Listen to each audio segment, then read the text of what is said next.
Show చేస్తే కుదరదు నాన్న. దేవుడి దగ్గరికి వచ్చి అందరికీ చెప్తున్నా వినండిగా. ఏదో పైన వచ్చామా పోయామా ఏం దేవుడా ఒక అంతవరకు అంటే, నువ్వు ఏ స్థాయిలో ఉంటావో దేవుడు కూడా ఆ స్థాయిలోనే ఉంటాడు. నువ్వు బాగా దేవునితో లోతైన లవ్లోకి వెళ్ళావు అనుకో, బాగా లోతుగా దేవునితో ప్రేమలో పడ్డావు అనుకో, దేవుడు కూడా ఆ స్థాయిలో నీకు వశం అవుతాడు.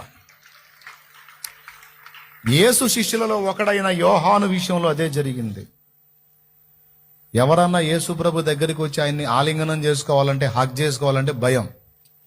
కానీ యోహాను వచ్చి అలాగూ పట్టేసుకుంటాడు యేసయ్యని. ఏపో అన్లా అప్పచెప్పుకున్నాడు, వశపరుచుకున్నాడు. అడుగు జారని అనుభవమా, ఓటమి ఎరుగని జయధ్వజమా, నీవే నా భాగ్యమా. అడుగు జారని అనుభవమా, ఓటమి